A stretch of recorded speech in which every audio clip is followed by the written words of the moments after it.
I am the general manager of Perran and Riviere Sands holiday parks. One is in Perranporth, the other one's in Hale, and I look after a team of about 500, and I have a leadership team that supports that. And I work for a bigger organisation who are called Born Leisure, and I sit within the Haven Holidays brand, and we have a sister brand of Butlins and another brand called Warner. As an organisation, we have a cultural wheel, which we call Breath of Fresh Air. So we've already researched and we know the majority of our guests come from towns and cities, and our aim is to be the antidote to the urban. So our aim is to make sure that we've got our team engaged in our 5 values, and our culture is about enabling our team to fail to succeed. Because in all we do, you need to fail. And what we need to be doing is celebrating that failure. And when we look at the scale of the team that we'll bring on here, so when we're starting at the beginning of the season, between the 2 businesses, we've probably got 300 team. So when you think about a high street restaurant that might have 30 people opening 1 restaurant, we'll be opening 3 restaurants, Papa John's Pizza, a fish and chip shop, so 2 across the 2 parks. All our bars is that they're going to be failing. So we'll train them, and then every day we'll have a feedback session and we'll say, okay, what didn't go so well? Let's talk about that.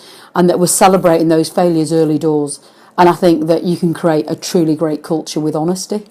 And resonating back into those values, did we keep it simple today? Are there things we need to change? Let's think about that value, dare to care, and let's think about, did you really care, and how did that feel when you had to overcome an objection from a guest? So did you act in an anxious way that came across like that?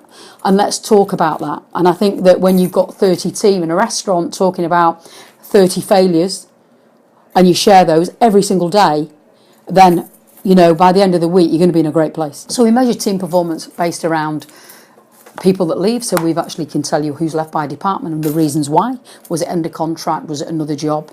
We also do team survey. So we do a team survey based around leadership. Did they feel valued? So some of the Gallup 12 questions will sit within that, but maybe worded slightly differently. Then from that feedback, then what we'll do is okay, what do we need to change? How do we need to do that?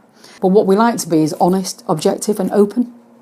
And it's about when new managers come through, and we promoted 16 this year across the 2 businesses, is they're going to fail at certain points. And they're not going to be strong at certain things. But leadership is about enabling them to be able to, for us to identify it and say, okay, there's an opportunity there. Let's sit down and talk about that. What can we do as a team? So we sit down as a leadership team and we review our overall performance and we set goals around where we want to be. And then what we do is we go back to the team, and our meetings will say, okay, you gave us some feedback. This is what you're saying. We've come up with this idea. What do you think? So when we were going for investors in people, as a leadership team, it was not my decision. It was our decision. Should we do this? Are we ready to do this? And the same thing is filtered down at all levels throughout each team, so that everybody's voice is heard, really. And even trying to get those people who are the quiet people, because their voice is just as important as everybody else's. And it's about, we also teach our leaders to identify people through colour, whether they're red, whether they're sunshine yellow, whether they're green or blue, and understanding a cool blue and how you need to draw them out a bit more, and understanding that green person who's really, really caring, yeah? And the sunshine yellow, the loud people, you need to tone them down to let the greens and blues in.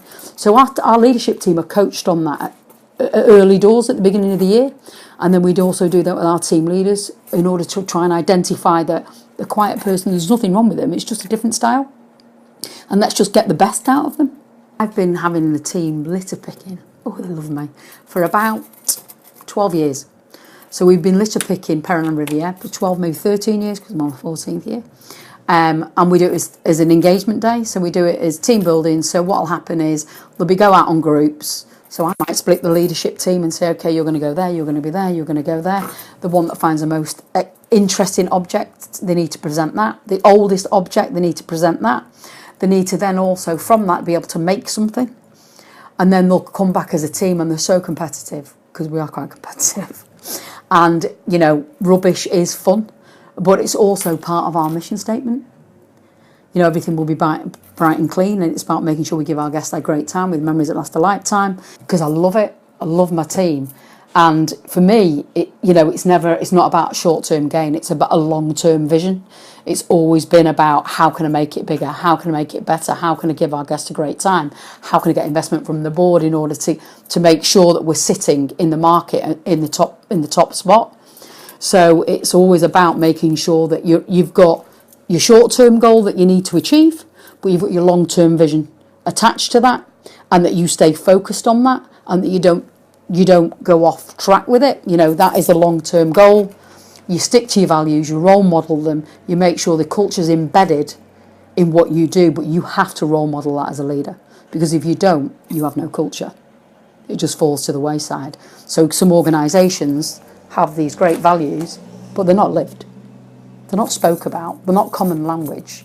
It was common language to me to say, did you really dare to care? Let's think about that yesterday. When our team did that, we get feedback instantly, a wow, where our guests can give us a wow about a team member. I'm in here some days crying. But when you've nailed your culture, your team start to do amazing things because you empower them to do it.